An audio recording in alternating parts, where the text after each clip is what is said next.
Satan.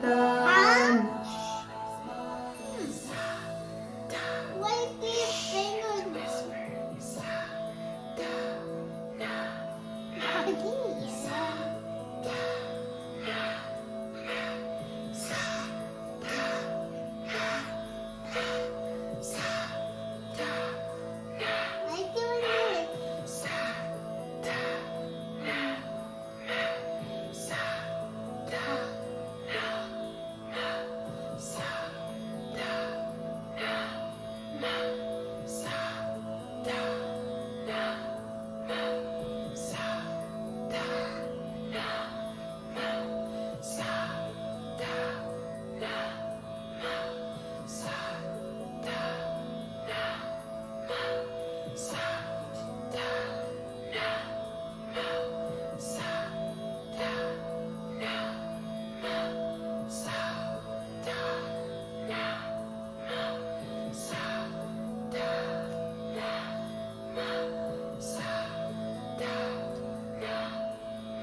Cycle all that energy through the brain, through the spine, through the entire 10-body system. Hold the breath.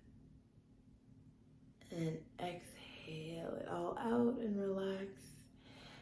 It is impossible to keep star babies away from these energies. It's impossible. It's comfort. It reminds them of home. So I like to not exclude Charlie since he was mobile. If I was meditating, he's right here. Like, no matter what, because it's the energy field. This is why you get so many visitations during meditation, because it's high vibration energy, energetically speaking, like attracts like, you know. So if you're going to 7th, 8th, 9th, 11th, 12th dimensional frequencies in your meditation, you start pulling in visitors. We just had so much visitation. So much contact has happened. Charlie brings a lot of that. Charlie brings, he's like a contact magnet. So he is also a heart opener and a heart blocker.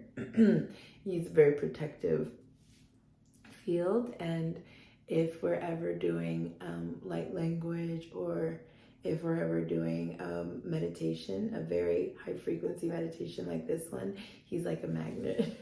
So please excuse Charlie, little interruptions in the beginning. I'm so like, I'm trying to find words. I'm going to link this chant in the bio so you can begin your 40 to 90 day practice. After 40 days, I would keep going. I would definitely keep going. The more you go, the more you develop that. 40 days really puts the foundation into your aura. 90 days is when you start to make the permanent mental neuronic imprint. 120 days, it affects your reality. It changes the mental projection so profoundly. It's so deeply imprinting at that point when you do this meditation every day for 120 days consecutively. And then of course you can go to 1,000 days. That's pretty much it with mantra and kriya practice. You can practice for 40 days, 90 days, 120 days, or 1,000 days. And if you do any kriya set for 1,000 days, you unlock a siddha, you unlock a superpower. So keep going. You know, I'm always like, why stop? Why? This is a rocket ship that takes you as far as you want it to go. Do you want to get off at 40 days? Or you want to see how far you can go? You want to see how much you can see, how much you can unlock, and how much you can develop. So keep going, and I think that's it. So, we were gonna see if you can see, now we have me and Charlie biosphere together. So let's see if you can see our energy a little bit better now. So I'm gonna do 30 seconds of breath of fire again. And you do the same thing we did before. Look at the tip of my nose. And when I hold my breath, when I stop the breath of fire and hold my breath, I'm gonna expand my aura out. His will come with mine, and you just look for the shift in radiance around us. Okay, ready?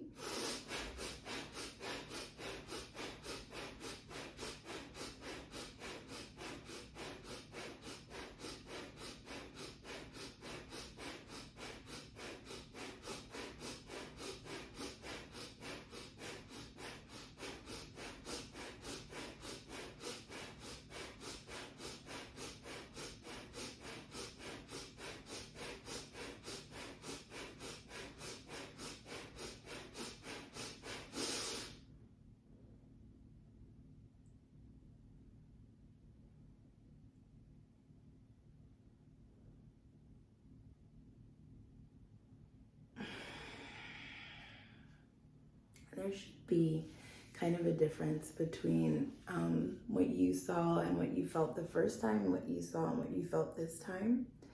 So that's it.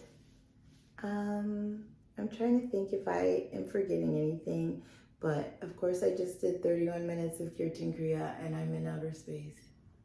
So I don't know. If I forget anything, I'll put in the bio. So let's do 3 long satnams to close out and tune out our energy. Oh, when you're practicing these on your own, make sure you're tuning in and out. Make sure you're doing the Om Namo Gurudeva Namo in the beginning, Ad Guru Name to put the protection around you, and you close out with the 3 long satnams. Don't just jump in. Call in your guides. That calls in your higher self. That calls in the golden chain. That calls in the lineage, the protection. It allows you to. It activates a container. So don't skip it because it's a massive difference if you don't. Okay? So let's tune out. Rub your hands together. Bring them to your chest if you don't have a baby on your chest. Satnam